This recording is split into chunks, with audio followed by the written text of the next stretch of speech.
بسم اللہ الرحمن الرحیم۔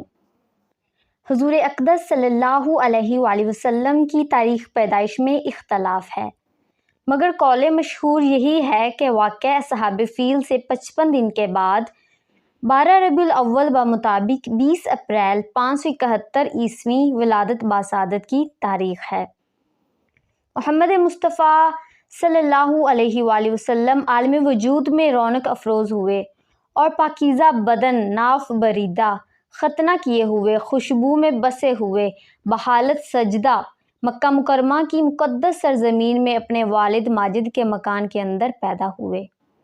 باپ کہاں تھے جو بلائے جاتے اور اپنے نونہال کو دیکھ کر نہال ہوتے؟ وہ تو پہلے ہی وفات پا چکے تھے۔ دادا بلائے گئے جو اس وقت طواف کعبہ میں مشغول تھے۔ یہ خوشخبری سن کر دادا عبدالمطلب خوش حرم کعبہ سے اپنے گھر آئے اور والہانہ جوش محبت میں اپنے پوتے کو کلیجے سے لگا لیا۔ پھر کعبہ میں لے جا کر خیر و برکت کی دعا مانگی اور محمد نام رکھا۔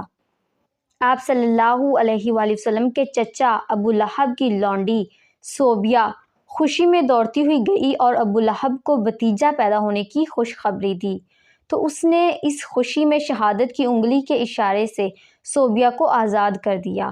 اس مقدس مکان میں حضور صلی اللہ علیہ وآلہ وسلم کی ولادت ہوئی۔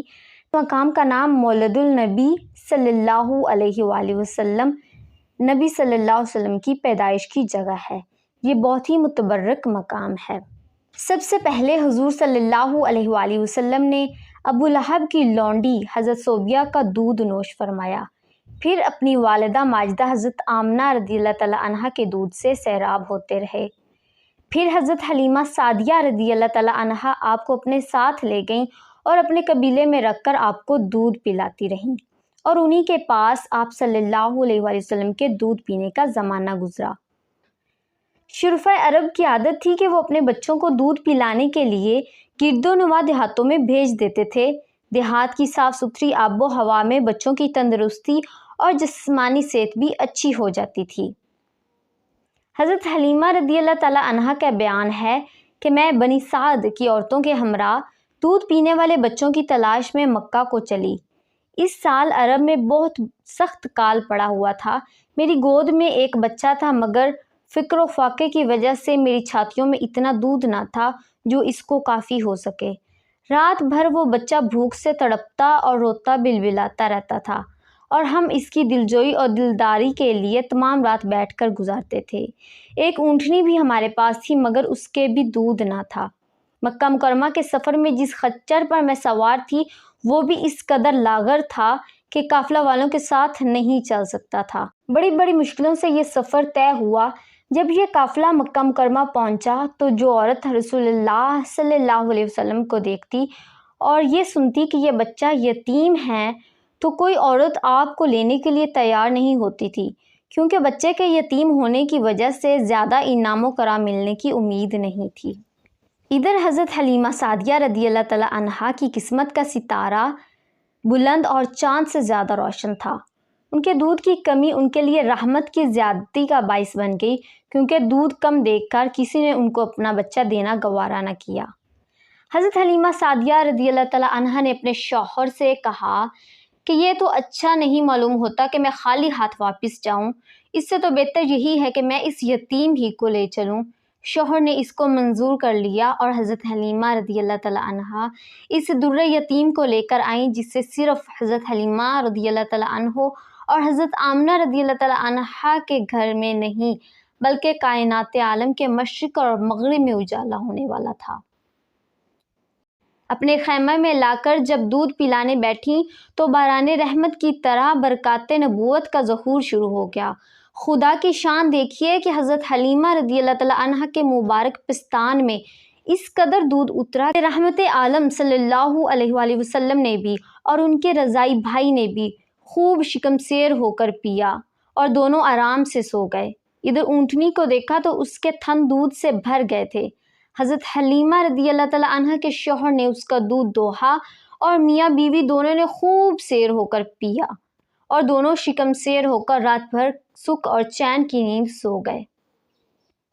حضرت حلیمہ رضی اللہ تعالیٰ عنہ کا شوہر حضور رحمت عالم صلی اللہ علیہ وسلم کی یہ برکتیں دیکھ کر حیران رہ گئے اور کہنے لگا کہ حلیمہ تم بڑا ہی مبارک بچہ لائی ہو۔ حضرت حلیمہ رضی اللہ تعالیٰ عنہ نے کہا کہ واقعی مجھے بھی یہی امید ہے کہ یہ نہایت ہی بابرکت بچہ ہے اور خدا کی رحمت بن کر ہم کو ملا ہے، اور مجھے یہی توقع ہے کہ اب ہمارا گھر خیر و برکت سے بھر جائے گا۔ حضرت حلیمہ رضی اللہ تعالیٰ عنہا فرماتی ہیں کہ اس کے بعد ہم رحمت عالم صلی اللہ علیہ وسلم کو اپنی گود میں لے کر مکہ مکرمہ سے اپنے گاؤں کی طرف روانہ ہوئے تو میرا وہی خچر اب اس قدر تیز چلنے لگا کہ کسی کی سواری اس کے گرد کو نہیں پہنچتی تھی۔ قافلہ کی عورتیں حیران ہو کر مجھ سے کہنے لگیں، اے حلیمہ رضی اللہ تعالیٰ عنہا، کیا یہ وہی خچر ہے جس پر تم سوار ہو کر آئی تھی، یا کوئی دوسرا تیز رفتار خچر تم نے خرید لیا ہے؟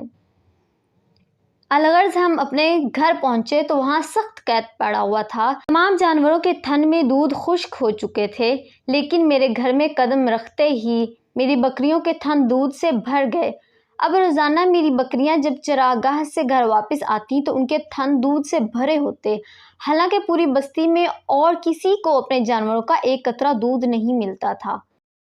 الغرض اسی طرح ہر دم ہر قدم پر ہم برابر آپ صلی اللہ علیہ وآلہ وسلم کی برکتوں کا مشاہدہ کرتے رہے، یہاں تک کہ 2 سال پورے ہو گئے اور میں نے آپ کا دودھ چھڑا دیا۔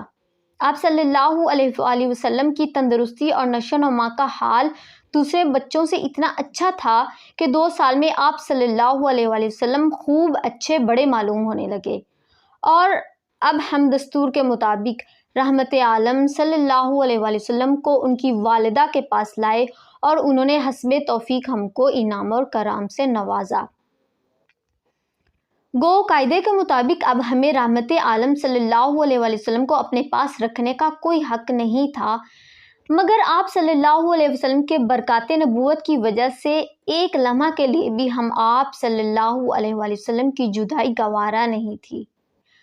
عجیب اتفاق کہ اس سال مکہ معظمہ میں وبائی بیماری پھیلی ہوئی تھی، چنانچہ ہم نے اس وبائی بیماری کا بہانہ کر کے حضرت بی بی آمنہ رضی اللہ تعالیٰ عنہ کو رضامند کر لیا، اور پھر ہم رحمت عالم صلی اللہ علیہ وآلہ وسلم کو واپس اپنے گھر لائے، اور پھر ہمارا مکان رحمتوں اور برکتوں کی کان بن گیا، اور آپ ہمارے پاس نہایت خوش و خرم ہو کر رہنے لگے۔